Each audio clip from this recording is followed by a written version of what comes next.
I laugh. No tyrant ever gave back so much. Before him, there were tribes, and after him, all was possible. There was suddenly a sense the world could be ruled by one king. Be better for all. Change the world. Alexander the Great. What is it you fear? Never hesitate. We are here today as Macedonian free men. Conquer your fear, and I promise you, you'll conquer death. When they ask you why you fought so bravely, you will answer, I was here this day. You'll be treated by your wives and children as heroes for the rest of your lives. And enjoy a peaceful death. But you dream your simplicity long ended when you took Persian mistresses and children and you thickened your holdings with plunder and jewels. Because you've fallen in love with all the things in life that destroy men. And you, as well as I, know that as the years decline and the memories stale... You could have a choice. Oh, yes. Oh, he could have stayed home in Macedonia, married, raised a family. To live a long life. He'd have died a celebrated man. But there would be no glory. But this was not Alexander. Megas Alexandros. The greatest Alexander of them all.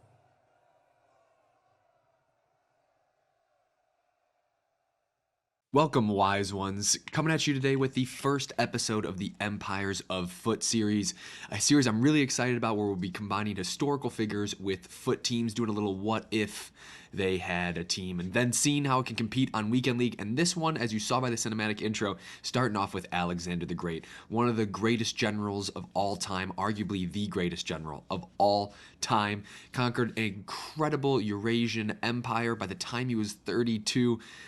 Man, goals, if you will. Just kidding. I don't know if I have that bone in me, but we do have the bones of conquering Weekend League, and I'm really excited to take you guys through this team. What we're going to do here is first episode, so I'll give you the brief rundown. Where you saw the cinematic intro, we're going to do a squad overview, talk about the players, a little bit of the tactics, then we will move into some gameplay, a featured match, and finish it up with the rewards. At the very end, though, we'll also rank these empires by the progress or the results that they got. We won't do it in this one because Alexander the Great's the GOAT because he's the first one. That being said, let's get into this team. So I mentioned that this empire is from the Eurasian area, a lot of Greece, a lot of Turkey.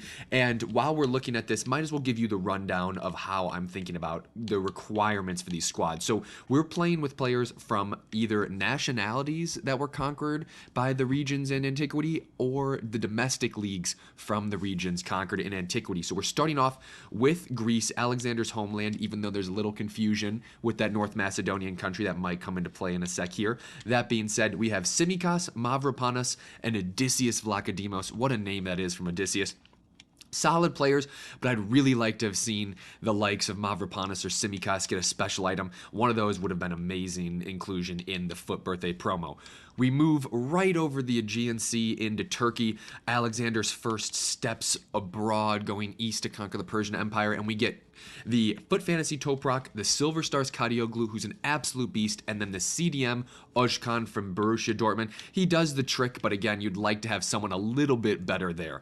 We're going to stay in Turkey, but we're going to go into their domestic league this time, and you know what? I'm actually just going to grab him by his nationality. He is the Super League Conte, none other than Lucas Torreira. Got the Fiorentina kid on, so we got a ex-Viola player here, but he has that diminutive stature with great interceptions as well as agility and balance, so he feels like a beast when you're trying to user a player and intercept in the midfield.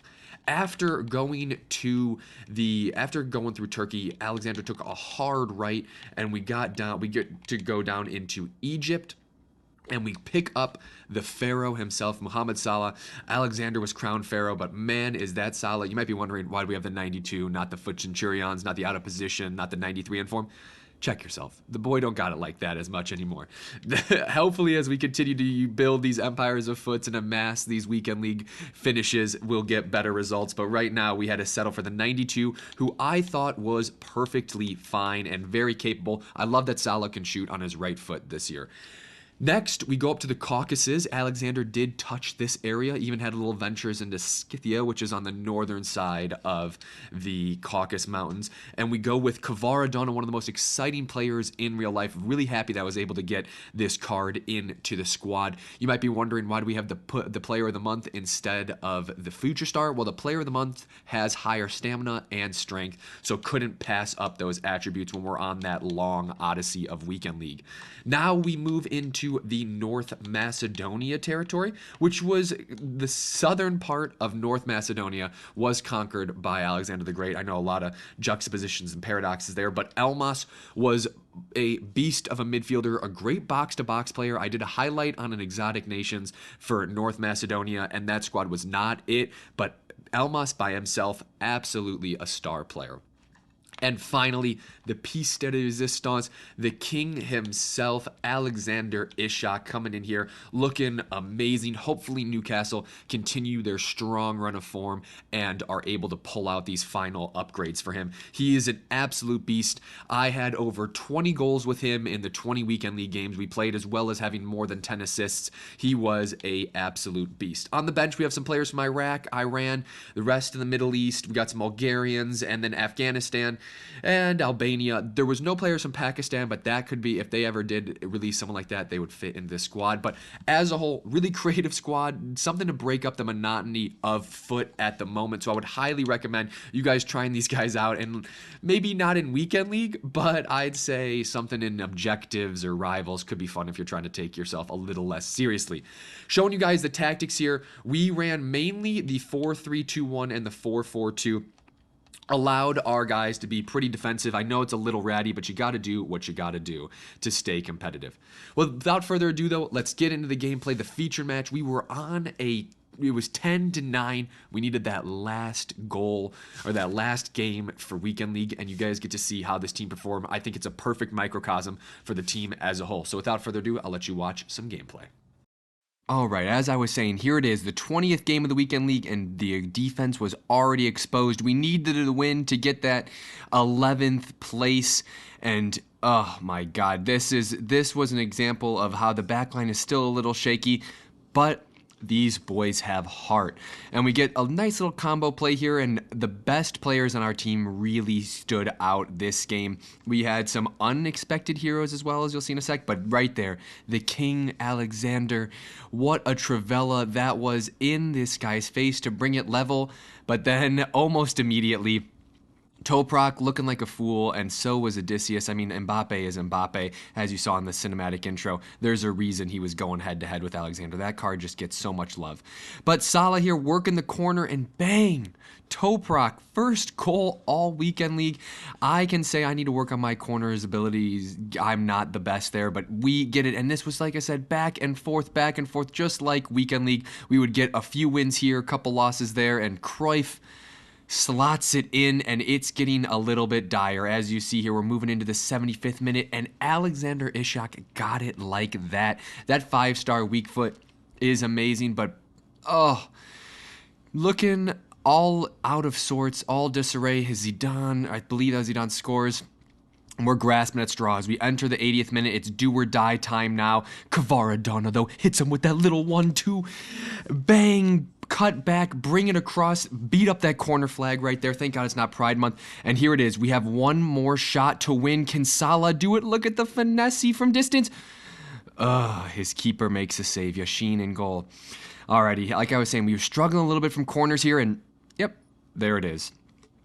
This time, though, second time or third time's the charm, and we'll take a little gander. But this was not Alexander. Megas Alexandros, the greatest Alexander of them all.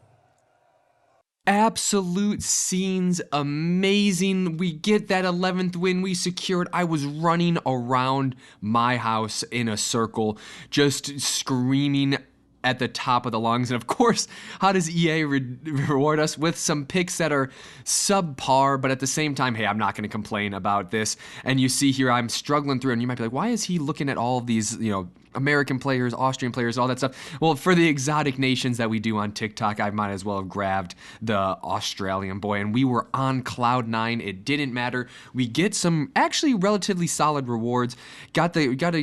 Always good to restock the fodder, always good to restock the coins. That's worth it for the 11 wins. But as a whole, guys, this Alexander team, oh my God, was it fun. It was a great challenge, and although we only won 11 games, there were a couple that I dropped that I should have won. If you're a better FUT player, you might be able to squeak out that 14 win tier. And at the same time, it just provides you with a squad that's not so monotonous. So give these guys a try. Watch the rest of the awards. Honestly, give me a comment down below with other empires you'd love to see. Most importantly, stay wise.